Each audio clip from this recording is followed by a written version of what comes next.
जयगुरु मित्रांनो, संत मोझरकर महाराज विचार मंच द्वारा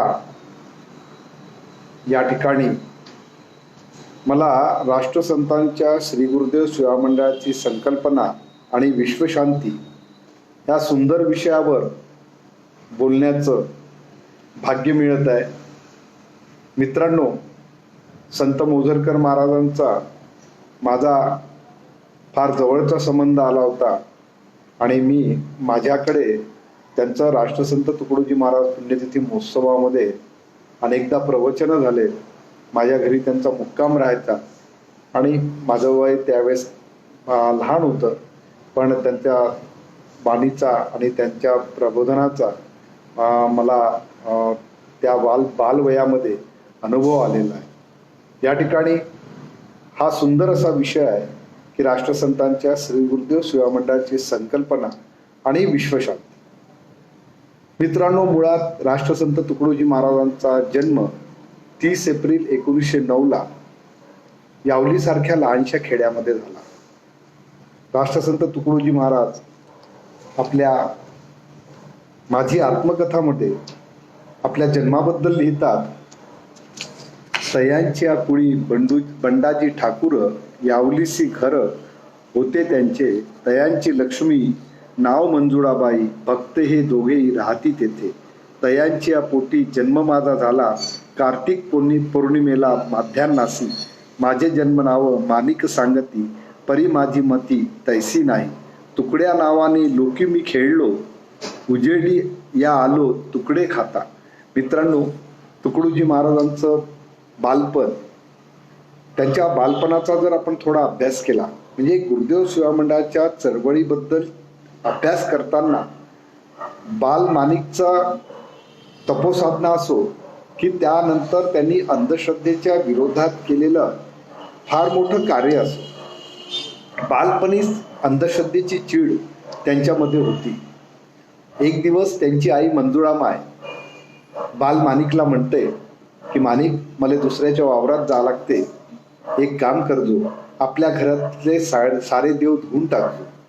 आता गरिबाच्या घरामध्ये देव काही सोन्या चांदीचे किंवा पितळेचे नसतात, सारे दगडाचे देव असतात. मायबाप ज्याला शेंदूर लावतात आणि शेंद्रा देव हे गरिबाचे देव असतात. आणि अज्ञानापोटी म्हणा किंवा श्रद्धेपोटी म्हणा, ही सगळी मंडळी त्या काळामध्ये जीवन जगण्याचा प्रयत्न करत होते, आपल्या गरिबीशी लढायचा प्रयत्न करत होते. रात्री माय मंजुळा घरी आली आणि माणिकला विचारते, माणिक, धुतले का रे देव? माणिक म्हणे, हो म्हणे माय. कसे धुतले रे? काही नाही म्हणे माय. 2 बाल्टी घेतली, हिरीत सोडली आणि वर काढली, सगळे देव पुसपास करून देवाऱ्यात ठेवून दिले. तुकडोजी महाराज म्हणतात, माझी आई इतकी साधी भोळी होती की तिला 1 रुपयाचे किती पैसे होतात हे कळत नव्हतं, पण तिने आपली देव, घरातले देव बरोबर मोजले आणि मला म्हणते की म्हणे, माणिक, काही देव कमी दिसते रे. तर त्या वयामध्ये एक 6 वर्षाचं वय असताना माणिक आपल्या आईला म्हणते की म्हणे, माय, जाऊ दे ना, या देवाचं आपल्याला काय काम असते. अहो, काही राहिले असेल म्हणे आडामध्ये, तू दगडात देव शोधते, मी माणसात देव शोधणार आहोत. आणि मग तुकडोजी महाराजांनी मोठ्यापणी त्याच्यावर भजन लिहिलं. मंदिरात नाही दिसला सावळा हुरारी, शेतावरती मजूर जाती जातो त्यांच्या सवे. भाकर भाजी खाऊन राजी गात असे गोडवे, जात पात ही कधी न पुसली मोहित प्रेमावरी, भाविकाच्या मेळ्यात दिसला हरी. तुकडोजी महाराजांनीचा देवाकडे पाहण्याचा दृष्टिकोन हा माणुसकीचा होता. माणसामध्ये त्यांनी देव शोधला, श्रम करणाऱ्या माणसामध्ये देव शोधला. त्याच्या बालपणातली आणखी एक घटना आहे. म्हणजे त्यांची आई किती साधी बोळी होती हे सांगताना महाराज म्हणतात की माझ्या आईने एक दिवस शेजारच्या बाईला विचारलं की तुझ्या पोरासारखा माणिक धष्टपुष्ट कसा दिसेल. तर ती माय मंजुळा म्हणायला लागली, ती बाई म्हणायला लागली मंजुळेला की म्हणे, माय, एक काम कर, तू आपल्या पोराला दिव्याचं तेल लाव, म्हणजे तुझा पोरगा चांगला माणिक धष्टपुष्ट दिसेल. ही साधी गोळी माय तिने बिब्याचं तेल काढलं, बिबे ठेचले आणि ते सगळे माणिकच्या अंगाला लावले. माणिक रडत होता आणि ती आपल्या पती, माझा माणिक किती सुंदर दिसतोय, किती साजरा दिसतोय, इतकी साधी भोळी माय. तर तिला वाटायचं की हा माणिक शाळेत जात नाही बरोबर, हा देवालयात जाऊन बसतो, याला कुठला बाहेरचं काही भूतबाधा तर झाली नाही. अशा वेगवेगळ्या कल्पना तिच्या मनामध्ये, तिच्या आणि माणिकच्या वडिलांच्याही मनामध्ये, वंडोजी बाबांच्याही मनामध्ये येत होत्या. आणि मग हे दोघांनी त्यांना कुठल्या तरी एका देवीजवळ नेलं. आणि तो देवी म्हणजे कोण होता, ते एक बाप्या, त्याच्या अंगात देवी येत होती. माणिकला त्यावेळेसपासून त्याचं कौतुक वाटलं की हे खोटारडं आहे, खोटेपणा आहे. आणि मग त्या देवीजवळ गेल्यावर माणिकला ती विचारते की, म्हणजे माणिकला ते प्रश्न विचारतात ते देवी, आणि बाकी सगळी बोलचाल होते. आणि मग माणिक हळूच तिला विचारते, म्हणे माय एक गोष्ट विचारू का? तर म्हणे काय? तर म्हणे तुझ्या अंगात देवी येते म्हणजे तू माझी आई? हो. मग तू माझ्या बापाची कोण झाली? अशा प्रकारचे प्रश्न त्या बालवयात विचारून ते समोरच्या व्यक्तीला भांबावून टाकत होते. ते खरंच त्या बाप्याच्या अंगात देवी आलेली ते एका मिनिटात पळून गेली. म्हणजे त्याचं खोटारडेपणा तिथल्या बसणाऱ्या सगळ्या लोकांसमोर दिसून आला. तर मित्रांनो, तुकडोजी महाराजांच्या जीवनातल्या अशा अंधश्रद्धे एक तर अजून एक प्रसंग त्यांच्या बालपणातला आहे. त्याच्या गावामध्ये एका जम्मू खान नावाच्या व्यक्तीच्या अंगामध्ये देवी यायची, मोहरमचा देव यायचा. तर त्याला माणिक आणि माणिकचे मित्र सगळे ना त्यांनी सांगितलं की एक काम करा म्हणे, की मी जेव्हा तुम्हाला सांगेल की तुम्ही त्या सवारीला पकडून ठेवायचं दोरीला, आणि मी जेव्हा कोणी पब्लिक आली की मी सांगेल तसं तुम्ही मला थोडंसं ढील द्यायची. अशा प्रकारचे काही सूचना त्यांनी दिल्या. माणिकने सगळ्या मित्र, कारण माणिक हे सगळं का करत होता, तर गरिबीने दोन म्हणजे एक उपाशा पोटाला काही अन्न मिळून जात होतं.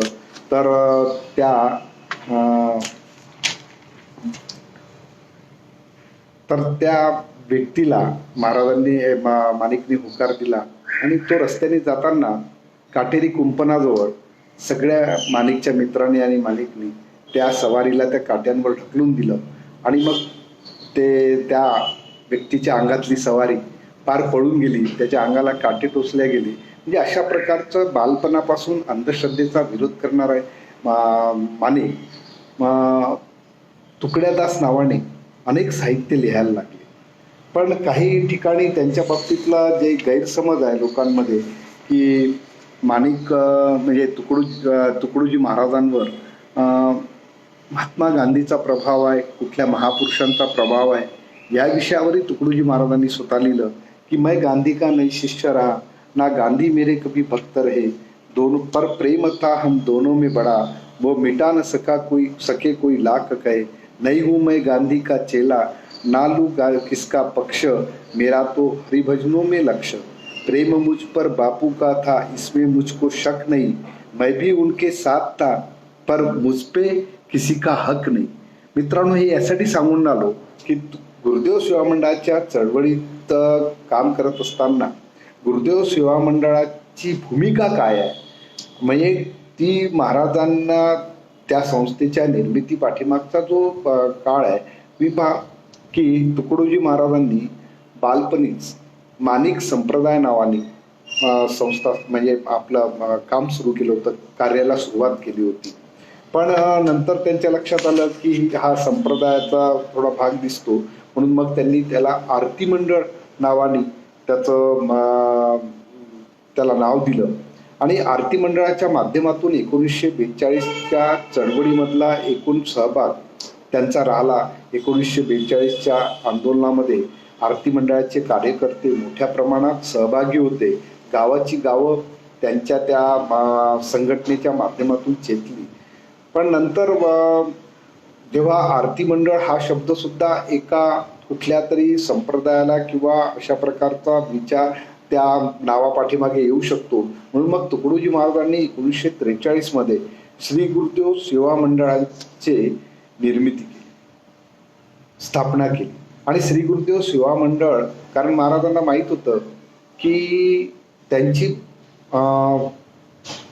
तरुणपणापासूनची जी भूमिका होती, कारण या सगळ्या देशाचा अभ्यास केल्यानंतर एक त्यांच्या लक्षात आलं की या ठिकाणी विविध जाती धर्माचे लोक राहतात, विविध पंथ आहेत, विविध संप्रदाय आहे, आणि त्या सगळ्या संप्रदायामध्ये पंथामध्ये एकोपा जर निर्माण करायचा असेल तर या नावापासनं तर कार्यापर्यंत सगळी विविधता तुकडोजी महाराजांनी आणली. सेवा मंडळ म्हणजे मानव उन्नतीसाठी, मानवाच्या कल्याणासाठी, राष्ट्र निर्माणासाठी जे जे कार्य करायचं असेल ते सेवाभाव या गुरुदेव सेवा मंडळाच्या चळवळीतल्या प्रत्येक माणसात असावा. तिथे जात नसावी, तिथे धर्म नसावा, धर्मभेद नसावा, पंथभेद नसावा, हा तुकडोजी महाराजांचा त्या पाठीमागचा उद्देश होता. आणि म्हणूनच तुकडोजी महाराजांनी गुरुदेव सेवा मंडळाची निर्मिती करून जेव्हा कार्यक्रमाची सुरुवात केली तर त्या कार्यक्रमाला आणि कारण प्रत्येक पंथ संप्रदायामध्ये आपण पाहिलं असेल की त्यांच्या वेगळ्या पूजा पद्धती असतात किंवा आरत्या किंवा अनेक अशा एक सांप्रदायिक जो त्यांचा विचार असतो तो कुठेतरी एका चार भिंतीच्या आतमध्ये बंदिस्त असल्यासारखा जाणवतो. कारण एखाद्या व्यक्तीला मानणारा वर्ग म्हणून तुकडोजी महाराजांनी सुद्धा गुरुदेव सेवा मंडळामध्ये प्रत्येक व्यक्तीला त्यांनी गुरुदेव सेवक म्हटलं. कुठेही तुकडोजी महाराजांनी ही माझे शिष्य आहेत, माझे भक्त आहेत असा शब्द कधीही आयुष्यात वापरला नाही. ते नेहमी म्हणायचे, काही लोक यायचे त्यांच्याकडे आणि म्हणायचे की महाराज आम्हाला तुमचं शिष्य व्हायचं आहे, तर तुकडोजी महाराज हसायचे आणि गुरुदेवाचं कार्य करा, तुम्हाला काही कुणाचे शिष्य गुरुत्व स्वीकारायची किंवा गुरु करायची गरज नाही आहे. मग फारच कोणी जिद्द करायचे तर स्वामी सीतारामदास महाराजांकडे त्यांना तुकडोजी महाराज पाठवायचे. आणि स्वामीजींचा स्वभाव थोडा हठयोगी होते ते, आणि त्यांना ते म्हणायचे, अरे ये इतना बड़ा भगवान तुम्हारे साथ में है और तुम कौन से भगवान की तरफ जाने की सोच रहे हो, कौन से गुरु की तरफ जाने की सोच रहे हो. अशा प्रकारचं तुकडोजी महाराजांच्या व्यक्तिमत्वाचं जडणघडण ही मानवतावादावर आधारित होती. त्यांना आपली शिष्य परंपरा वाढवायची नव्हती, तर जो मानवतेचा विचार त्यांनी आपल्या साहित्यातून मांडला ते साहित्य मानव कल्याणासाठी आहे, मानवाच्या उद्धारासाठी आहे, आणि ते समाजापर्यंत, लोकांपर्यंत, मग तो विश्वाचा घटक असो, कारण माणूस हा विश्वाचा घटक आहे. आणि म्हणून तुकडोजी महाराज म्हणतात ना की गाव फक्त भारतातलं हे होणे, तर विश्वातलं जे हे आहे श्रम करणारी माणसं आहेत. कारण ग्रामगीतेच्या अर्पण पत्रिकेत सुद्धा महाराज काय म्हणतात, तुझ्या आश्रमास प्रतिष्ठा मिळव, सकळांचे लक्ष तुझकडे वळव. म्हणजे श्रम करणाऱ्या माणसाकडे प्रत्येकाचं लक्ष वळवा आणि विश्वा माझी या योगे, म्हणजे विश्वातल्या प्रत्येक श्रम करणाऱ्या माणसाला सन्मान मिळावा, त्याला सन्मानाने जगता यावं, ही खरी भूमिका गुरुदेव सेवा मंडळाच्या विचारापाठीमागे तुकडोजी महाराजांची आहे. पण खूपदा कसं झालं की साहित्यिकाकडून, विचारवंताकडून सुद्धा तुकडोजी महाराजांकडे पाहण्याचा दृष्टिकोन विचारवंतांचा फार थोडा वेगळा होता.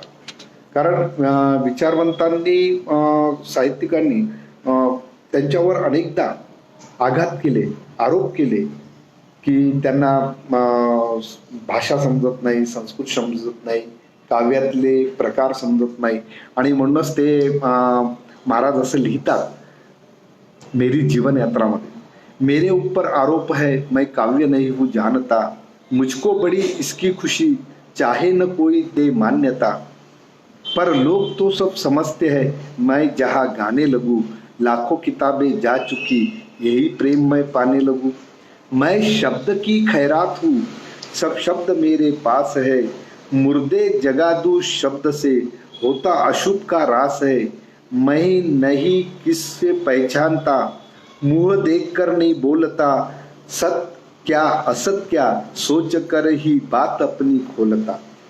सत्य काय आहे आणि असत्य काय आहे मी याचा विचार करूनच माझं साहित्य निर्मिती केली, समाजामध्ये प्रबोधन केलं असं तुकडोजी महाराज म्हणतात. आपण त्यांचे प्रचारक किंवा आपण त्या विचाराला समाजापर्यंत नेताना खूपदा आपण सुद्धा म्हणजे प्रचारकांमध्ये आम्ही पाहत असतो की एखादी गोष्ट असत्य जरी असेल तर त्या असत्य गोष्टीचा विरोध करण्यास करत नाही.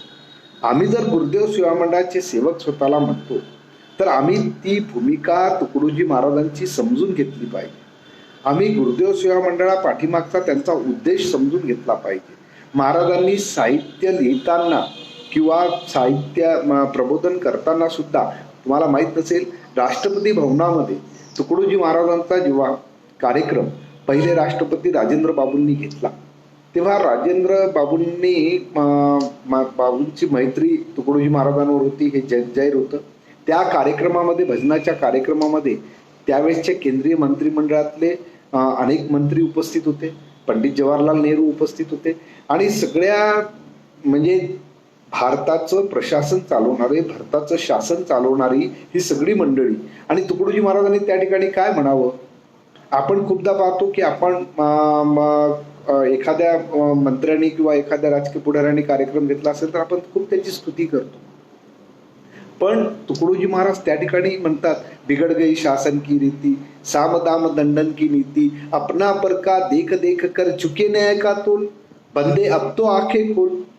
ही जी त्या प्रशासन चालवणाऱ्या शासनकर्त्या जमातीसमोर बोलताना तुकडोजी महाराजांची जी खंबीरता होती आणि म्हणूनच राजेंद्र बाबूंनी त्यांचा आभार मानताना, आभार प्रदर्शन करताना त्या ठिकाणी असं म्हटलं की तुकडोजी महाराज, मैंने बहुत से संत देखे जो भक्ति मार्ग बताते हैं, भगवान से नाता बताते हैं, भगवान से भगवत भक्ति के तरफ सबको ले जाते हैं, मगर आप मैंने पहला व्यक्ति देखा है जिसने राष्ट्र की सेवा में ईश्वर भक्ति देखी, राष्ट्र भक्ति को आपने ज्यादा महत्व दिया, राष्ट्र धर्म की संकल्पना आपने रखी है. म्हणजे तुकडोजी महाराज राष्ट्रसंत म्हणजे एका राष्ट्राचा संत नाही, तर तुकडोजी महाराजांना राष्ट्रसंत म्हणण्यापाठीमागचा राजेंद्र बाबूंचा जो उद्देश होता की ज्यांच्या साहित्यामध्ये, ज्यांच्या प्रबोधनामध्ये राष्ट्रभक्ती आहे, राष्ट्रधर्म आहे. कारण मित्रांनो, देश जर आपला सुजलाम सुफलाम राहील, देश जर आपला सबळ राहील तर तुम्ही आम्ही त्यात राहणारी जनता ही सुखी राहील, आनंदी राहील. तो आपल्या देशातच जर अस्थिरता असेल तर मित्रांनो, कुठलंही परकीय तुमच्यावर गुलामी करण्यास धजावल्याशिवाय राहणार नाही. ही जी महाराजांची भूमिका होती की राष्ट्र मजबूत झालं पाहिजे. कारण 15 ऑगस्ट 1947 नंतर भारत नावाचा एक नकाशा, भारत नावाचा एक भूमी तुम्हाला आम्हाला सगळ्यांना मिळालेली आहे. त्या भूमीचं रक्षण करणे, त्या भूमीला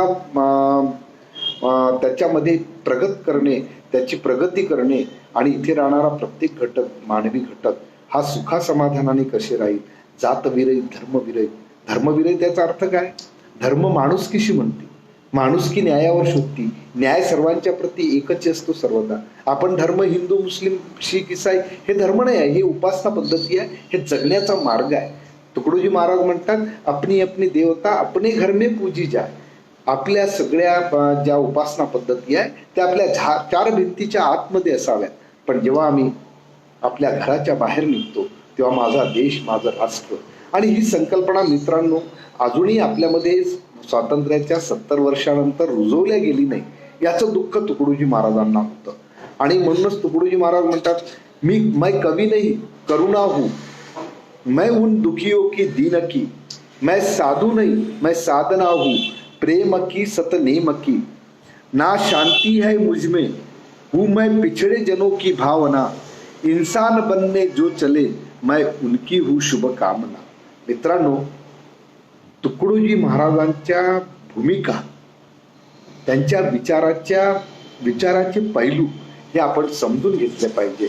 आणि मग गुरुदेव सेवा मंडळाचं कार्य करताना तुकडोजी महाराज पुन्हा एक असंही म्हणतात ते की मैं हूँ कवि पर हूँ अशास्त्री, भाव भक्ती से भरा. कारण तुकडोजी महाराजांवर अनेकदा काही साहित्यिकांनी विचारवंतांनी टीका केली की ते प्रचारक, त्यांचं साहित्य प्रचारकी साहित्य आहे. मित्रांनो, तुम्ही पहा की या देशात संत तुकारामावर, संत ज्ञानेश्वरावर, संत नामदेवाचाच विरोध झाला नाही, तर राष्ट्रसंत तुकडोजी महाराजांना सुद्धा त्यांच्या हयातीमध्ये, त्यांच्या नंतर तर विरोध खूपदा झाला.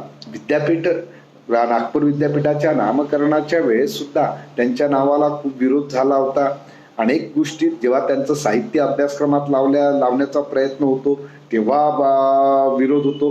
कारण नागपूर विद्यापीठामध्ये राष्ट्रसंत तुकडोजी महाराजांचं ग्रामगीता अभ्यासक्रमात लागली, MA अभ्यासक्रमात लागली होती, मराठीच्या MA मराठीच्या, ती अभ्यासक्रमातून काढून टाकली होती. आणि जेव्हा आम्ही त्या सगळ्या प्राध्यापकांशी अभ्यास मंडळाच्या, मराठी अभ्यास मंडळाच्या जेव्हा मी भेटलो, त्यांच्याशी चर्चा केली, तर ते म्हणायचे, नाही हो, महाराजांचं साहित्य हे विद्यार्थ्यांना शिकवण्यास इतकं मोठं हे नाही आहे, कारण त्यांच्या साहित्यामध्ये प्रचारकी साहित्य असे काही काही वेगवेगळे साहित्याचे सांगायचे. आणि म्हणूनच त्या ठिकाणी त्या सगळ्या विचारवंत साहित्यिकांचे मी जेव्हा विचार ऐकले, ते स्पष्ट बोलत नव्हते, कारण माझ्यासमोर स्पष्ट बोल, कारण आपणही कधी कोणाचं टीका करायची असेल तर स्पष्ट थोडं कमी बोलतो, त्यांनी स्पष्ट बोललं नाही. पण मग मला लक्षात आलं की या साहित्यिकांना तुकडोजी महाराजांबद्दलचा एक द्वेष आहे. आणि म्हणूनच आम्ही राष्ट्रसंत तुकडोजी विचार साहित्य संमेलन 1995 पासून मी घेण्याचा प्रयत्न केला, ज्याला सातत्याने मी या साहित्यिक विचारांमध्ये तुकडोजी महाराज साहित्यिक कसे होते, कारण महाराज स्वतःच लिहितात ना की गाता है और लिखता बोलता होतना गुरु पद से जुदा, तोड़ा नहीं अक्षर कभी फिर से न देखा बाच के रंग में लिखा जन में लिखा, आनंद पाया नाच के, साथी मेरी है खंजरी और मित्र है पागलगडी, पशुपत साधना मेरी बडी. म्हणजे तुकडोजी महाराजांनी या साहित्याच्या बाबतीत जे साहित्यिकांना त्यांनी आपल्या काव्यातून, आपल्या विदर्भ साहित्य संमेलनाच्या उद्घाटकीय भाषणातून महाराजांनी, तसंच मोजरीला झालेल्या विदर्भ साहित्य संमेलनाच्या स्वागताध्यक्षाच्या भाषणातून त्यांनी साहित्यिकांची कानउघाडणीच केली की तुमचं साहित्य काय आहे, तुमचं साहित्य पुस्तकी आहे, तुमचं साहित्य कुठल्या तरी निसर्गावर लिहिलेलं आहे, माणसाचं साहित्य तुमच्यामध्ये कुठे आहे. आणि जोपर्यंत तुमच्या साहित्य संमेलनामध्ये एक गुराखी, एक ढोरं राखणारा माणूस, कारण तोही साहित्य करत असतो, तो जेव्हा आपल्या गायींना वळवतो तेव्हा तो जो पावा वाजवतो किंवा तो जे गाणे म्हणतो, त्याचं साहित्य तुमच्यापेक्षा मोठं आहे. तो निसर्गाशी एकरूप होतोच, पण तो त्याच्या वेदना सुद्धा त्या निसर्गाच्या समोर मांडत असतो. शेतकरी आपलं काव्य निर्माण करतो. माझी आई मला झोपवताना पाळण्यामध्ये जी पाळणा गीते म्हणायची, ती काही कुठल्या कवीने लिहिलेलं राहत नव्हते, ती कल्पना करायची. तिची कल्पनाशक्ती किती मोठी होती. माझी आजी जात्यावर रडताना जी गाणे म्हणायची, तिची कल्पनाशक्ती किती मोठी होती. ती नातवाबद्दल आणि पोरांच्या आयुष्याबद्दल त्या जात्याच्या गाण्यामधून एक विश्व निर्माण करायची. आणि त्या संस्कारातून अनेक पिढ्या घडल्यात. तर मित्रांनो, तुकडोजी महाराज साहित्याच्या बाबतीतही म्हणतात की शिक्षकाविषयी तुकडोजी महाराज म्हणतात, शिस्तबद्ध, विचारी, उद्योगी, सचरित्र आणि आज्ञापालक विद्यार्थी जिथे निर्माण होतील त्या शाळेला मंदिरच म्हटलं पाहिजे.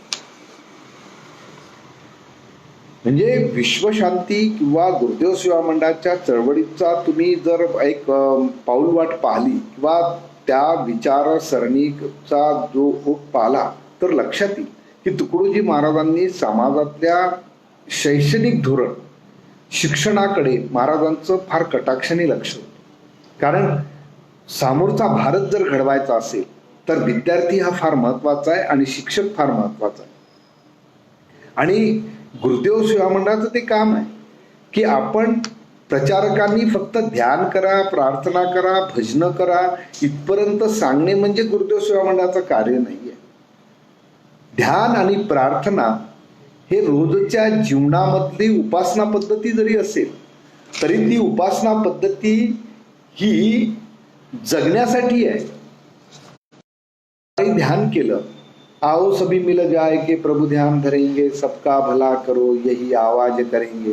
म्हणताना मी सकाळी ध्यानामध्ये सबका भला करो यही आवाज करेंगे म्हटलं, आणि माझी जे काही व्यवसाय असेल, माझ्या उदरनिर्वाहाचं जे काही साधनं असतील, ते साधनामध्ये उत्पन्न घेताना किंवा मी व्यवहार करताना जर मी लोकांशी खोटं बोलत असेल, मी लोकांशी खोटा व्यवहार करत असेल, तर मित्रांनो तुमचं ध्यान हे खोटारडं आहे, तुमचं ध्यान हे दिखावा आहे. जसं संध्याकाळी आपण प्रार्थना म्हणतो, त्या प्रार्थना मध्ये आपण महाराजांनी जी भूमिका सांगितली आहे ती भूमिका आहे मानवी मूल्यांना जपण्याची. मानवी मूल्य त्याच्यामध्ये महाराजांनी लिहिलेत आणि ती मानवी मूल्याची तुम्हाला वारंवार आठवण व्हायला पाहिजे. कारण कसं आहे की माणूस हा नेहमी विसरभोळा आहे आणि स्वार्थ जिथं येतो तिथं महाराज, कारण एका ठिकाणी महाराजांनी म्हटलंय ना, पटता जरी हा बोध जगाला प्रसंग का येता, नाही पटली कुणाला गीता, सांगा सांगाव भगवंता, रुचली का कुणाला गीता, पटली का कुणाला गीता, पटता जरी हा बोध जगाला प्रसंग का येता. म्हणजे तुकडोजी महाराजांनी लहान लहान गोष्टीचा खुलासा केला. मग ही सामुदायिक प्रार्थना काय आहे? महाराज म्हणतात सगळ्या धर्मपंथ संप्रदायाला एकत्र आणू शकते ही प्रार्थनेची प्रणाली, ही प्रार्थनेचं. म्हणून प्रार्थनेच्या अधिष्ठानावर महाराजांनी कुठल्याही देवाची मूर्ती ठेवली नाही, कुठल्याही फोटो गुरुची प्रतिमा ठेवली नाही. आपल्या गुरुला सुद्धा त्यांनी मनामध्ये भजलं. आणि मुळात तुम्हाला सांगतो की आपल्याकडे गुरु परंपरा कशी आहे की भारतीय संस्कृतीमध्ये की मला कोण्यातरी व्यक्तीला गुरु केल्याशिवाय माझा उद्धार होणार नाही, अशा प्रकारची आपली भूमिका असते. पण तो गुरु कोण? आपण व्यक्तीला गुरु म्हणून पाहतो. मग कुठल्या तरी गुरुपौर्णिमेला त्या व्यक्तीकडे जाऊन त्याला मग त्याचे पाय धुतो, त्याला गंध लावतो आणि मग त्याला कपडे आणि दक्षिणा दान देतो. म्हणजे आपल्याला वाटतं की गुरु आता खुश झाला आणि आपण वर्षभर कुठलंही कार्य कशाही टाईपनी करावं, कुठल्याही चुकीच्या मार्गाने करावं म्हणजे आपल्याला भलं होईल, अशा प्रकारची आपली भूमिका असते. तुकडोजी महाराज म्हणतात, नव्हतं गुरुची पूजा गुरुस गंध लावून या, नव्हतं गुरुची पूजा गुरुस माळ घालून या, हो तसे गुरुची पूजा तत्व त्यांचे घे मनी, जरी प्राण जाय त्या क्षणी. म्हणजे ज्या महापुरुषांनी सांगितलेल्या विचाराला आपल्या जीवनात उतरवणे, त्यांच्या विचाराला गुरु करणे, विचाराने वागणे म्हणजे गुरुची खरी दक्षिणा आहे. कारण डॉक्टर बाबासाहेब आंबेडकरांनी 3 गुरु केले होते. त्यातला एक होते भगवान गौतम बुद्ध, दुसरे होते भक्त कबीर, तिसरे होते महात्मा ज्योतिबा फुले. या 3 महापुरुषांना त्यांनी कधीच पाहिलं नव्हतं. मग त्यांनी गुरु कोणाला केलं असेल? तर मित्रांनो, त्यांनी गुरु त्यांच्या विचारांना केलं.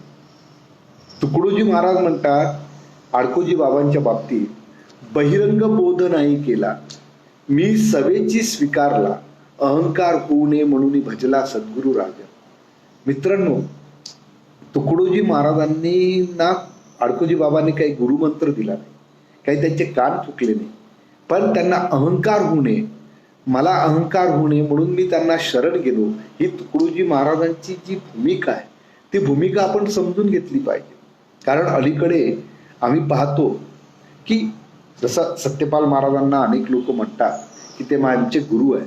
मग गुरु आहे म्हणजे काय? सत्यपाल महाराजांनी कधी कोणाचे कान फुकले नाही, कोणाला गुरुमंत्र दिला नाही.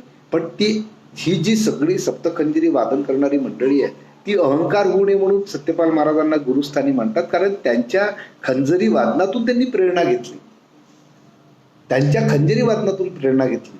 पण सत्यपाल महाराजांनी मला वाटत नाही कुठल्याही कार्यक्रमातून ते काय म्हणतात, हे सगळे माझे मित्र आहेत, हे माझे गुरुबंधू आहेत. म्हणजे ही जी मोठेपणाची भावना आहे, हे माझे गुरुबंधू आहे, ही भावना सुद्धा तुमच्यामध्ये असली पाहिजे. नाहीतर काही आम्ही पाहतो अनेक संप्रदायामध्ये असो, अनेक संप्रदायाबद्दल आपल्याला बोलायची गरज नाही, पण गुरुदेव सेवा मंडळाच्या चळवळीमध्ये अनेक प्रबोधनकार आता बोलताना असं म्हणतात, एखाद्याने तबला शिकवला, एखाद्याने पेटी शिकवली, कोणी टाळ शिकवला, तर ते असं म्हणतात की हे माझे शिष्य आहेत, हे माझे शिष्य आहेत. मित्रांनो, तुकडोजी महाराजांनी तुम्हाला मला सगळ्यांना सवंगडी म्हटलं, गुरुदेव सेवा मंडळाचे सेवक म्हटलं, गुरुदेवाची सेवक म्हटलं. त्यांनी कधी असं म्हटलं नाही की हे माझे शिष्य आहेत किंवा माझे भक्त आहेत. आपण म्हणतो कारण आपली श्रद्धेपोटी आपण म्हणतो की तुकडोजी महाराजांच्या नावावर माझी श्रद्धा आहे किंवा हे आहे, पण तुकडोजी महाराज नेहमी म्हणतात की माझ्या साहित्यावर विश्वास ठेवा, त्यातून प्रेरणा घ्या. साहित्यावर विश्वास ठेवा याचा अर्थ काय की माझं साहित्य तपासा आणि तुम्हाला ते पटत असेल तर समाजापर्यंत न्या, लोकांपर्यंत न्या. आणि कशासाठी न्या? परोपकारासाठी. लोकांना त्याच्या संत साहित्यामुळे लोककल्याण होतं. कारण भगवान गौतम बुद्ध सुद्धा म्हणतात की मी मुक्तिदाता नाही, मी मार्गदाता आहे.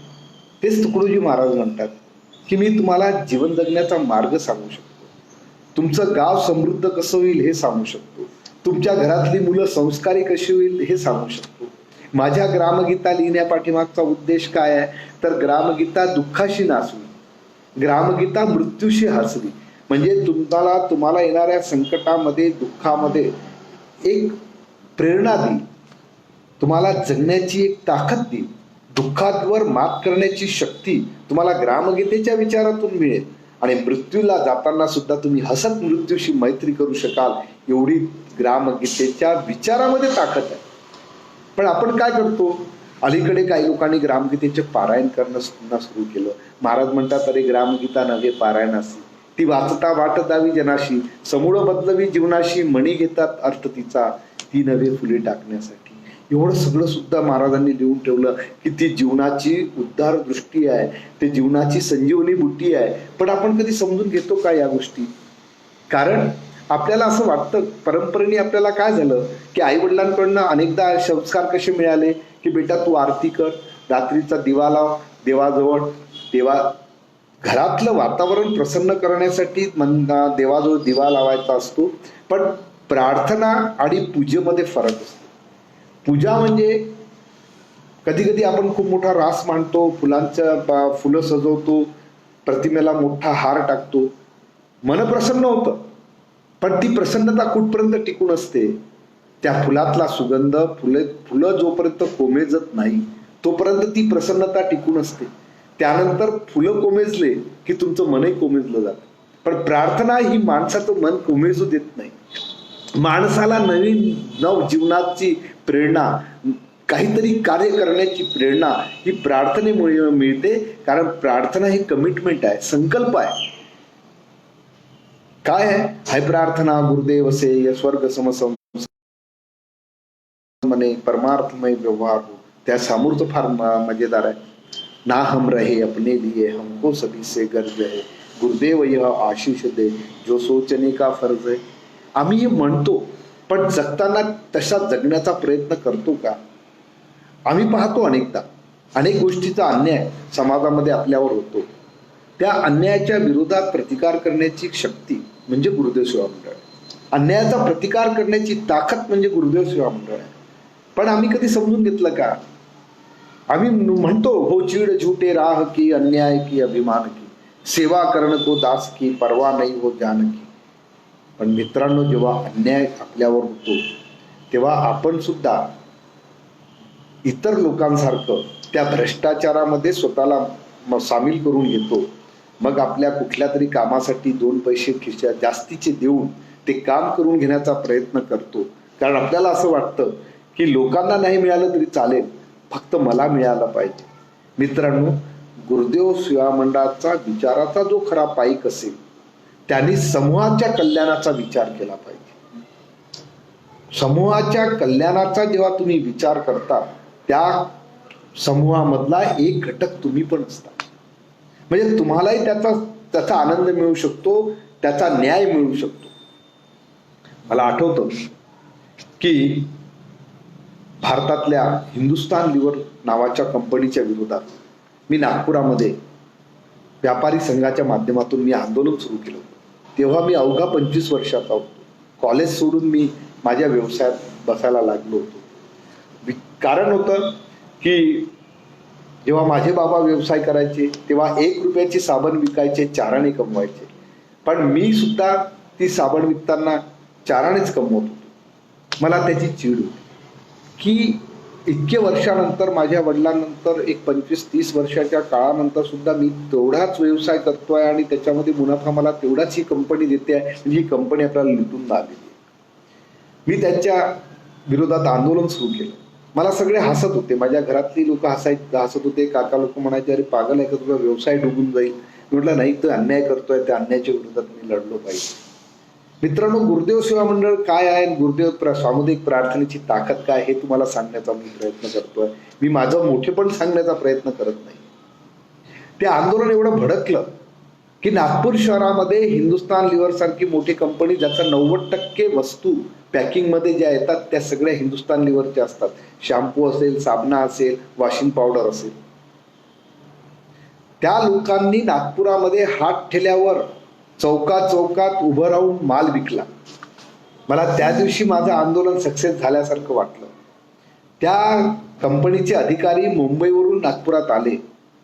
त्यावेळेस मी कधी मोठमोठे हॉटेल पाहिले नव्हते, पण नागपुरातलं एक मोठं हॉटेल त्या काळातलं, तुली इंटरनॅशनल, त्या हॉटेलमध्ये त्यांनी मला बोलावलं मीटिंगला. माझ्या व्यापारी संघाचे पण लोक होते.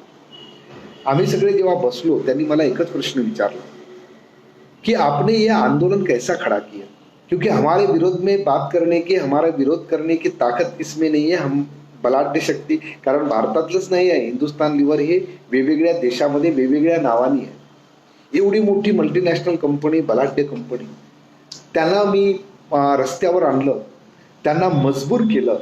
तर मित्रांनो, त्यांनी मला विचारलं की आपण हे आंदोलन, कारण माझ्या या आंदोलनामुळे मग आंध्र प्रदेश पेटलं, कर्नाटकामध्ये त्याचा विरोध सुरू झाला त्यांच्या मालाचा.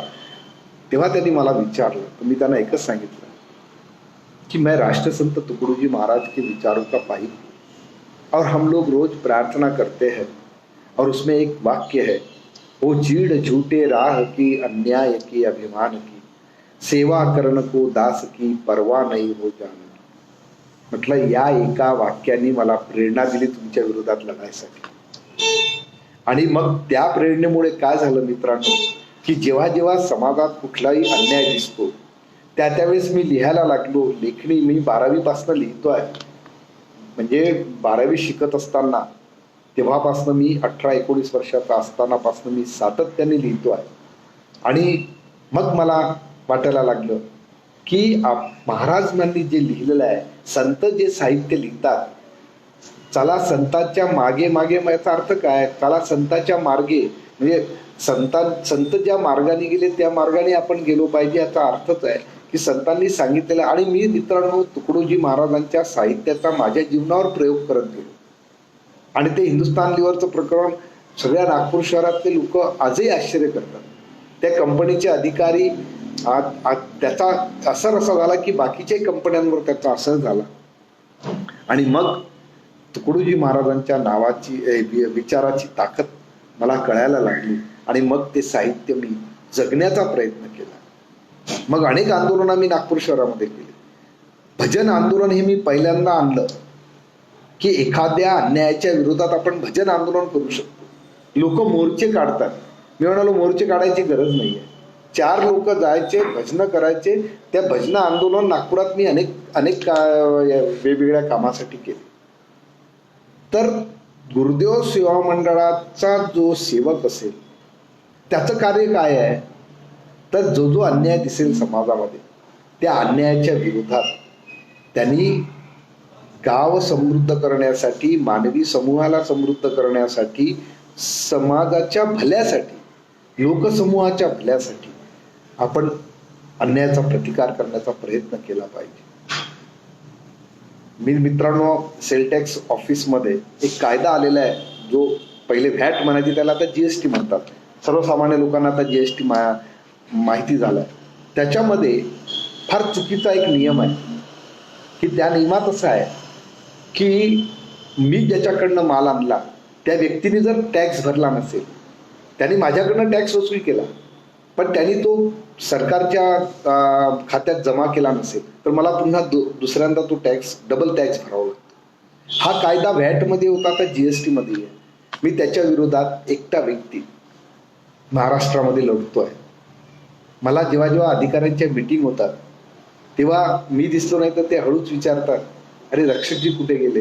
आणि मग ते म्हणतात की हे जे म्हणतात ते बरोबर आहे, या कायद्यामध्ये अन्याय आहे, पण आम्ही काय करणार, कायदा आहे त्याचा आम्हाला अंमलबजावणी करायची आहे. तर मित्रांनो, ज्याला तुकडोजी महाराजांचा विचार कळला त्याच्यामध्ये कारण तुकडोजी महाराजांनी म्हटलंय, ज्यांनी सत्याशी नाते जोडले त्यांच्या अंगी गुरुत्वाकर्षण आले, बोलण्या बोलणी सामर्थ्य चाले त्याच्या शुद्ध जीवनाचे. आणि सत्याशी नातं जोडून पहा, तुम्ही तुकडोजी महाराजांच्या विचाराशी नातं जोडून पहा, तुम्हाला एक आत्मबल मिळेल, एक नवशक्ती मिळतं आणि अन्यायाचा प्रतिकार करण्याची ताकद मिळते. माझं एक बालसदन आहे, ते एका संस्था आहे, त्या संस्थेचा मी पदाधिकारी आहे, ज्याचे डिव्हिजनल कमिशनर अध्यक्ष असतात. ते बालसदन बंद करावं म्हणून काही पॉलिटिकल लोक आणि काही शासकीय अधिकाऱ्यांनी प्रयत्न केले. मी अस्वस्थ झालो. मित्रांनो, 6 महिने त्याच्यासाठी जो लढा दिला, मला अनेक एक पाहिलं मी की आपण जेव्हा एका चांगल्या सात्विक विचारानं जेव्हा एखादं काम करायला निघतो, गुरुदेव सेवा मंडळाची चळवळ म्हणजे काय हे बोलतोय, की मला माझ्या पाठीमागे जी ताकद, त्या बालसदनमध्ये आम्ही लोक अनाथ पोरांना ठेवतो, ज्यांना गरजू विद्यार्थ्यांना ठेवतो, ज्यांची आई आहे तर वडील नाही आहे, किंवा आई वडील काही कारणास्तव दोघांमध्ये विभक्तपणा आला, अशा पोरांना त्या ठिकाणी पोचतो आणि त्यांचा सगळा शिक्षणापासून खाण्याचा सगळा खर्च आम्ही लोक करतो. माझी एकट्या ताकदीवर नागपुरातले अनेक लोक माझ्या पाठीशी आले आणि ते बालसदन आम्ही वाचवलं. त्याला त्या 6 महिने आम्हाला पगार द्यायला पैसे नव्हते, पण असे लोक डोनेशन द्यायला यायचे की जे नंतर कधीच दिसले नाही, नंतर त्यांचा चेहराही दिसला नाही, पण त्यांनी आम्हाला त्यावेळेस मदत केली. ही ताकद कुठून येते? ही ताकद प्रार्थनेची आहे, ही गुरुदेव सेवा मंडळाच्या चळवळीची ताकद आहे. आणि म्हणून मित्रांनो, तुकडोजी महाराजांचं साहित्य आणि तुकडोजी महाराजांची भजनं असो, या सगळ्यांचा अभ्यास करताना ते भजनं फक्त वाचू नका. प्रार्थना फक्त म्हणण्यासाठी नाही आहे, प्रार्थना फक्त डोळे बंद करून अंतर्मनाला तपासण्यासाठी आहे. आणि ती तपासत असताना मला असं जगता येतं का? मित्रांनो, मी कॉलेजला असताना आणि कॉलेज सुटल्यानंतर जेव्हा व्यवसायात बसायला लागलो, मग लग्नाचा प्रसंग आला, तेव्हा मनामध्ये, कारण माझ्या घरामध्ये वडिलांमुळे तुकडोजी महाराजांचा विचार आम्हाला कळायला लागला आणि माझे वडील त्या आमच्या घराच्या भिंतींवर खूप सुंदर ग्रामगीतेच्या ओव्या, कबीराचे दोहे असं सर्व लिहून ठेवायचे. ते वाचता वाचता मी घडत गेलो. तर मला असं वाटलं की मी अचानक माझ्या लग्नाचा विषय निघाला. तर मग माझ्या वडिलांनी म्हटलं की आपल्याला घरात एक म्हणजे मध्यस्थींना सांगितलं की आम्हाला गरीब कुटुंबातली मुलगी पाहिजे. मित्रांनो, मी ठरवून टाकलं, कारण आम्ही लोक हुंडा गिंडा या सगळ्या गोष्टीच्या फार विरोधात आहे, कारण तुकडोजी महाराजांची ग्रामगीता आम्हाला एक नवीन प्रेरणा देत असते. आमच्या व्यवसायात सुद्धा, दुकानात सुद्धा व्यापार करताना तीच प्रेरणा घेऊन आम्ही व्यापार करत असतो. माझे बाबा आम्हाला नेहमी म्हणायचे आणि आमच्या पूर्ण घराला प्रबोधन करताना म्हणायचे, माझं मोठं कुटुंब आहे, मोठा परिवार आहे. तेव्हा त्यांना सांगायचे की ग्रामगीता जगणं शिका, तुकडोजी महाराजांचा विचार जगणं शिका. आणि मग जेव्हा एका हुंड्यासाठी लग्न तुटलेल्या मुलीसोबत मोजरी गावातले मी लग्न केलं, साध्या जुन्या कपड्यावर, तर मित्रांनो, ही ताकद कुठून आली?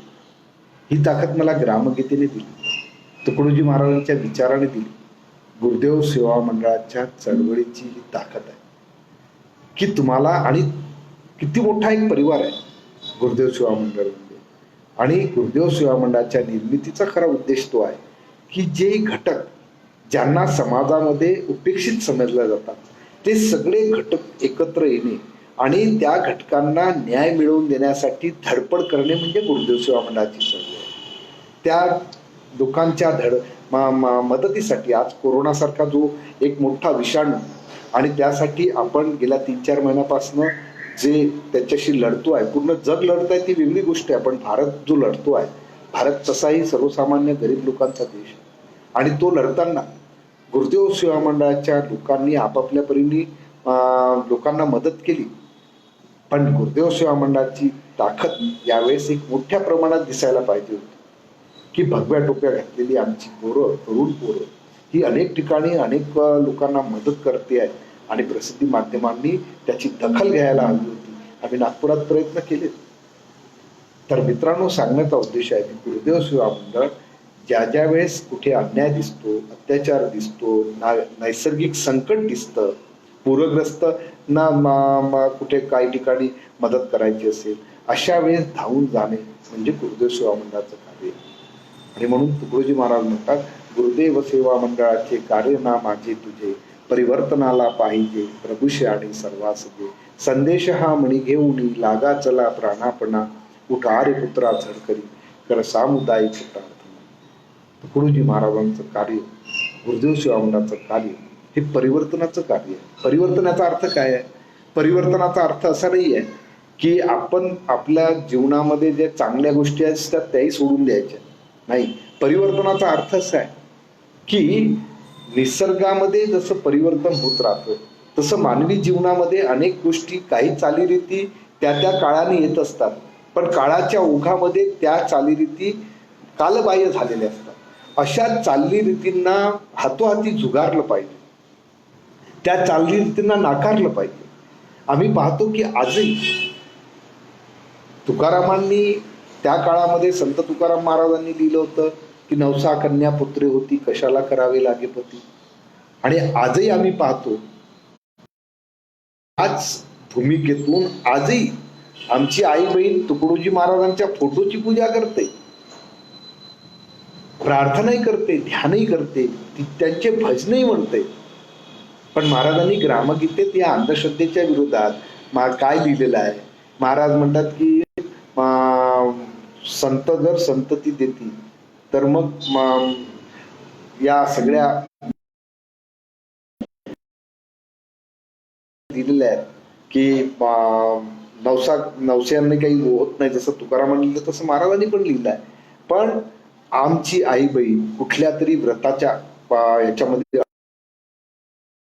अंधश्रद्धेच्या आहारी जाऊन कुठल्या तरी बापू टापूंच्या नादी लागून आपलं जीवन पण उद्ध्वस्त करताना आपण पाहतो. तेव्हा आपल्याला असं वाटतं की आम्ही कुठेतरी कमी पडतो आहोत तुकडोजी महाराजांचा विचार या आमच्या आई बहिणीपर्यंत पोहोचवायसाठी. तर मित्रांनो, गुरुदेव सेवा मंडळाच्या या एकूण चळवळीमध्ये आपण कशा प्रकारे वागलो पाहिजे, कशा प्रकारे आपण कार्य केलं पाहिजे याचं चिंतन आपण निश्चित करा. कारण मी गुरुदेव सेवा मंडळ का स्वीकारलं हे पहिल्यांदा समजून घ्या. मी म्हणजे आपण जे लोक त्या चळवळीत काम करतो, तर मी गुरुदेव सेवा मंडळ माझ्या उद्धारासाठी, माझ्या आनंदासाठी, माझ्या सुखासाठी मी स्वीकारलं. आपण नेहमी काय करत असतो की आपण चर्चा करताना काय म्हणतो, अहो काय ते लोकांना आम्ही समजवण्याचा प्रयत्न करतो, ते समजतच नाही. मित्रांनो, भगवान बुद्धाने समजवायचा प्रयत्न केला, जग सुधारलं. मोहम्मद पैगंबरांनी प्रयत्न केला, येशू ख्रिस्तांनी प्रयत्न केला, नामदेव तुकारामांनी ज्ञानेश्वरांनी प्रयत्न केला, महात्मा ज्योतिबा फुले, डॉक्टर बाबासाहेब आंबेडकर या सगळ्यांनी प्रयत्न केला. म्हणजे प्रबोधनाचं हे कार्य हे न थांबणार आहे. हे तुम्ही आज बोलले म्हणजे जग दुरुस्त होऊन जाईल याच्याशी. मित्रांनो, मी किती दुरुस्त झालो. अपने आत्म के चिंतन में हरदम जागृत अपने अंतरदृष्टी निरखना है. अंतरदृष्टी निरखना है म्हणते. रोज म्हणायचं आम्हाला कशासाठी की आम्ही रोज विसरतो आपल्या मनातलं, अंतकरणातले जे वाईट विकार असतात, वाईट गोष्टी असतात, त्या विसरून जातो. आपण दुसऱ्याकडे बोट करतो की ते दुरुस्त होत नाही. मित्रांनो, मला लोक विचारतात, मी म्हटलं मी बिघडू नये म्हणून मी समाजासमोर, कारण समाज मला तपासत असतो. मला 2च डोळे दिलेले आहेत. मी 2 डोळ्यांनी सीमित जग पाहू शकतो, पण 1000 डोळे मला तपासत असतात की मी जसं बोलतो तसं जगतो की नाही, मी जसं वागतो की नाही. मित्रांनो, हे खरं की मी बिघडलो नाही पाहिजे. जग दुरुस्त होतात की नाही नंतर हो, कारण आमच्या पायाला जर खांडूक झाला असेल तर त्याचा त्रास कोणाला भोगायचा आहे. तसं जीवनामध्ये, मानवी जीवनामध्ये जे सुखदुःख आपल्याला येतात, जे दुःख येतात, जे कष्ट येतात, त्याच्या वेदना तुम्हालाच भोगायच्या असतात. आपण काय म्हणतो की यांनी भ्रष्टाचाराने मोठी माडी बांधली, आपण म्हणतो त्यांनी भ्रष्टाचाराने मोठी गाडी घेतली. मित्रांनो, तो भ्रष्टाचाराने घेतली की कशाने घेतली याचं चिंतन करण्यापेक्षा तुम्ही स्वतःला तपासा. की मी जगत असताना कसं जगून आलोय, मी जगत असताना काय करतोय. मित्रांनो, स्वतःच्या जीवनातला आनंद शोधा. नेहमी माणूस कसा असतो, माणूस नेहमी दुसऱ्या म्हणजे दुःखावर फार बोलत असतो. काय करावं, आपल्याला देवाने दुःखच दिलेलं आहे, आपल्याला नेहमी हे. मित्रांनो, आनंदावर बोलताना कोणीच दिसत. आनंदाचे क्षण शोधायचे असतात. दुःख माणसाला सांगता येतं, पण आनंद सांगता येत नाही. आम्ही काय केलं आपल्या जीवनामध्ये, सध्या गुरुदेव चळवळीत म्हणा किंवा भौतिक सुखाच्या आहारी सर्व समाज वाहत चाललेला आहे. आम्ही मनोरंजनाला आनंद समजतो.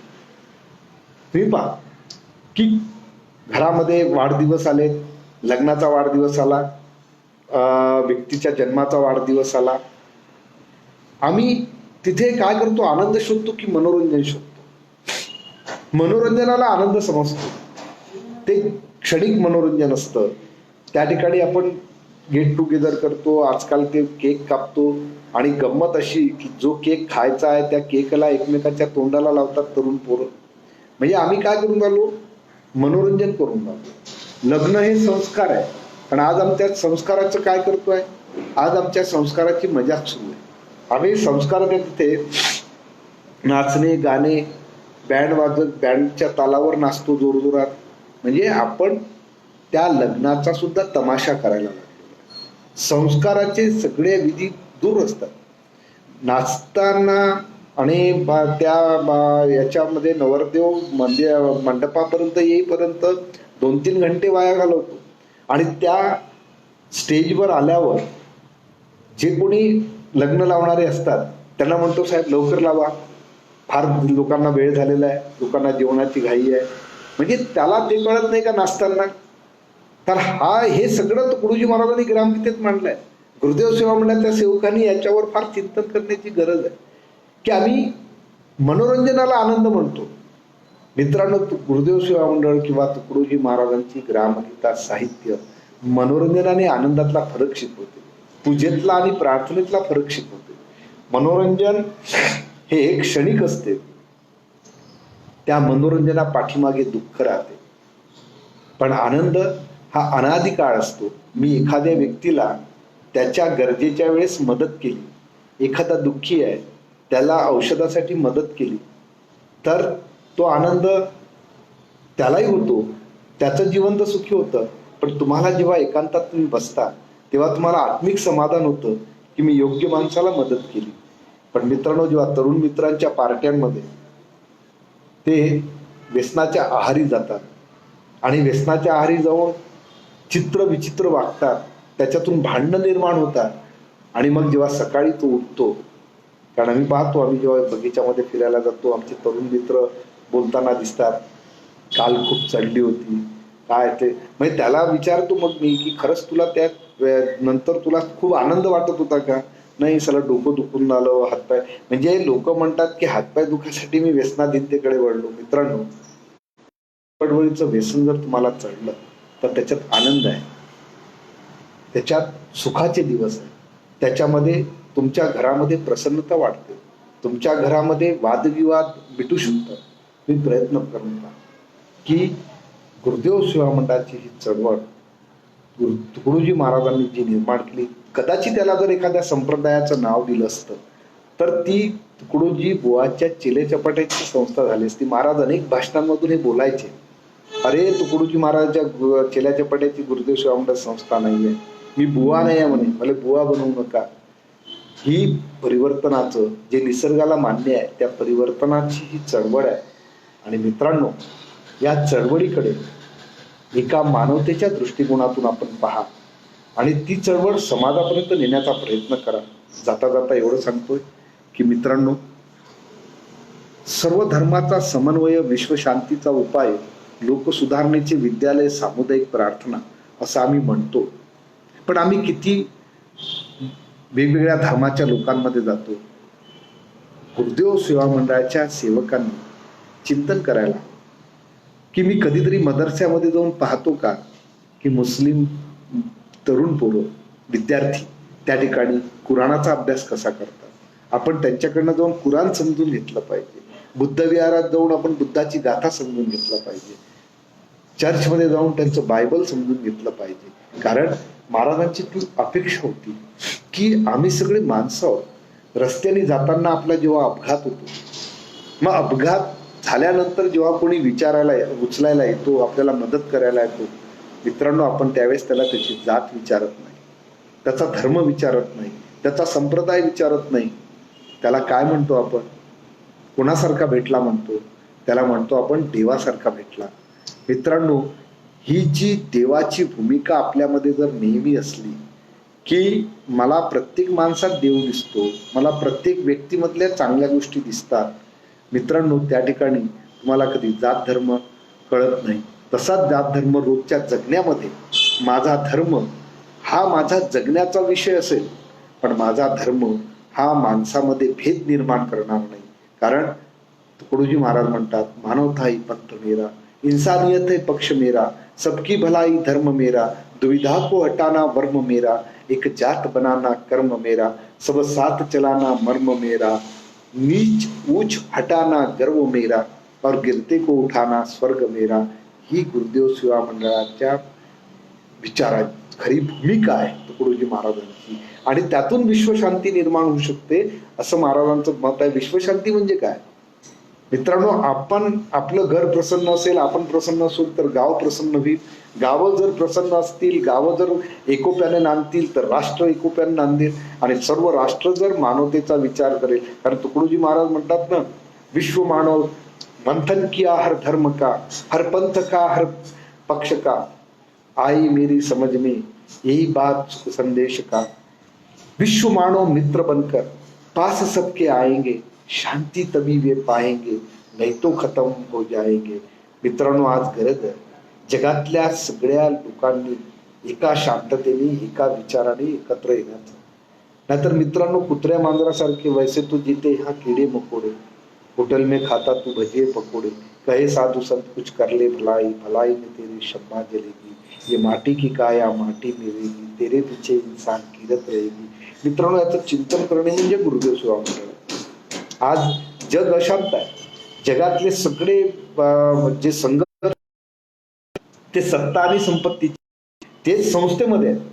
कोणती संस्था घ्या, सगळे मंदिर, ज्या मंदिरामध्ये भाविक श्रद्धेपुनी आणि काहीतरी देवाला मागायसाठी जातात, कुठले मंदिर घ्या, त्या मंदिरात देवाला मागायसाठी जातात आणि त्या देवाचे विश्वस्त, त्या देवाचं म्हणाला आम्ही देवाच्या मंदिराचं संरक्षण करणारे जे अधिकारी आहेत, जे पदाधिकारी आहेत, ते कोर्टामध्ये पदासाठी लढत आहे. मी गुरुदेव सेवा मंडळाचा आहे, मला पदाची गरज आहे की विचाराची गरज आहे, हे समजून घेतलं तर गुरुदेव सेवा मंडळ आपल्याला समजतं. गुरुदेव सेवा मंडळाला मध्ये गुरुदेव सेवा मंडळाच्या चळवळीत काम करण्यासाठी कुठल्या पदाची गरज नाहीये. कारण तुम्ही एक पद आहात. समाजात तुम्ही जेव्हा चालतात, समाजात जेव्हा तुम्ही जाता, तेव्हा त्यांनी म्हटलं पाहिजे की हा तुकडोजी महाराजांच्या विचाराचा वारसदार आहे, हा गुरुदेव सेवा मंडळाचा पाईक आहे. हे म्हणजे गुरुदेव सेवा मंडळ. इतकी तुमच्यामध्ये जर प्रगल्भता आली, इतकी तुमच्यामध्ये जर परिवर्तन आलं, काही गरज नाही मित्रांनो. संस्था कोण चालवतं, संस्थेमध्ये कोण सर्वाधिकारी आहे, कोण पदाधिकारी आहे, त्याची काय घेणं देणं आहे. कारण सत्ता ही महाराजांनी एवढं सगळं लिहिलं आहे, पण आपण चिंतन करायला तयार नसतो ना. सत्ता की आयु न बडी, सेवा की ध्वज सदाकडी, राजे किती आले गेले त्यांचे कायदे नष्ट झाले, सत्तेचे दरबार उजडले परंतु राज्य चाले संतांचे.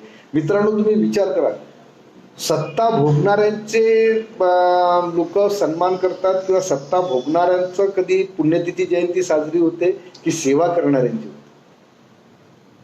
जी जी माणसं सेवा करत समाजामध्ये वावरली, समाजामध्ये जगली, त्या सगळ्यांच्या जयंत्या पुण्यतिथ्या आपण मोठ्या सन्मानाने करतो, प्रेरणेसाठी करतो. सत्ता उपभोगणाऱ्यांच्या कधी हे सन्मान होत नाही. तो सत्तेवर आहे तोपर्यंत त्याच्याबद्दलचा आदर असतो. तर गुरुदेव चळवळीतल्या आपण सगळ्या मित्रांनी, तरुण येणाऱ्या माझ्या मित्रांनी सुद्धा, तरुण पिढीने सुद्धा विचार करावा. अजून जाता जाता एक आणखी सांगून देतो की जे तरुण मित्र या गुरुदेव सेवा मंडळाच्या चळवळीकडे पाहतात, त्यांना माझी एक विनंती आहे की स्वतः आधी स्वतःतला आत्मविश्वास जागृत करा, स्वतः आर्थिकतेने संपन्न व्हा.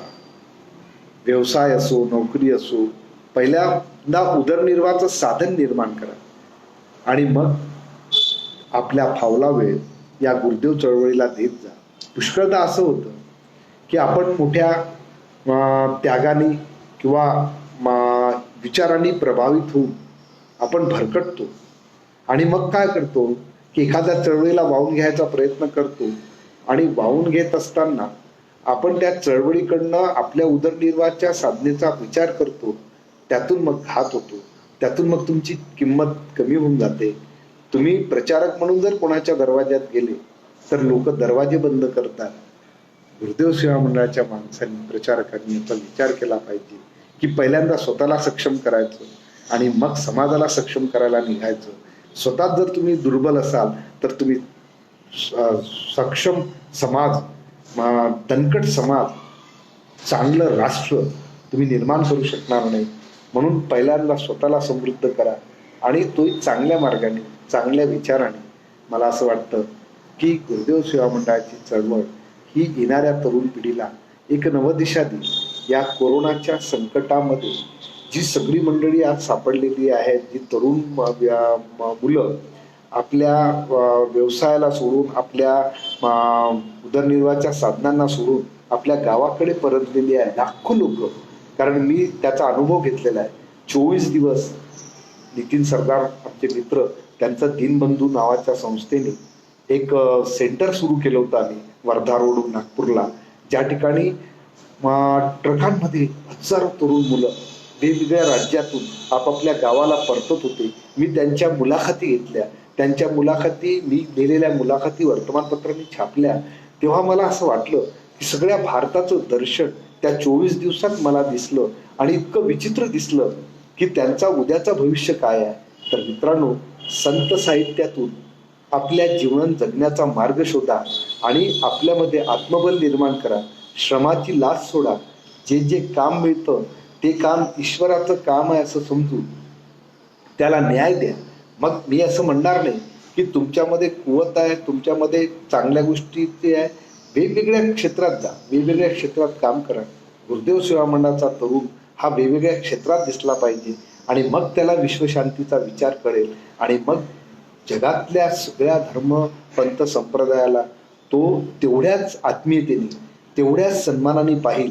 आणि त्यावेळेस मित्रांनो, माणुसकीचा जो एक धर्म, मानवतेचा धर्म जो तुकडोजी महाराज, गाडगेबाबा, बाकीच्या महापुरुषांनी, महात्मा गांधी, डॉक्टर बाबासाहेब आंबेडकर, महात्मा ज्योतिबा फुलेंनी पाहिला. आज शाहू महाराजांची जयंती आहे. छत्रपती शाहू महाराजांनी, एक राजा असून सुद्धा तो राजा खऱ्या अर्थानं छत्रपती होता, खऱ्या अर्थानं मानवतेचा विचार करणारा होता, माणुसकीचा विचार करणारा होता. त्यांनी त्या काळामध्ये आरक्षण कशाला म्हणतात, आरक्षण का, आरक्षण त्यावेळेस त्यांनी दिलं.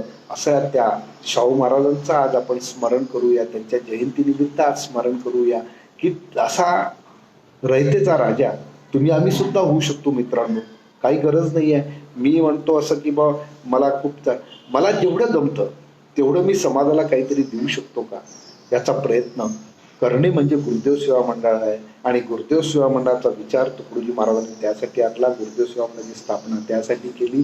ध्यान, प्रार्थना हे साधनं आहेत, हे साध्य नाही. या साधनांच्या माध्यमातून समाजाला एकत्र करा आणि तुमच्या जीवन सुखी करा, तुमच्या येणाऱ्या परिवाराचं जीवन सुखी करा. येणारी जी तरुण पिढी आहे ती सक्षम व्हावी, ती संस्कारी व्हावी, यासाठी प्रयत्न करा. मला वाटतं मित्रांनो, खूप अधिक तुमच्यासारख्या लोकांशी बोलणं, मला असं वाटतं की मी जे काही बोललो असेल, जे आपल्याला पटलं असेल, ज्यात चुकलं असेल ते मला तुम्ही फोन करून सांगा किंवा माझ्याशी चर्चा करा. आणि जे पटलं असेल ते घ्या. या गुरुदेव चळवळीला आपण एक मोठी एक अशी चळवळ बनवू की ज्याच्यामध्ये आम्ही तुकडोजी महाराजांच्या विचाराचा प्रसार, प्रचार आणि त्याप्रमाणे जगण्याचा संकल्प आपण आजच्या दिवशी करूया. एवढं बोलून मी माझ्या वाणीला विराम देतो. जय गुरु.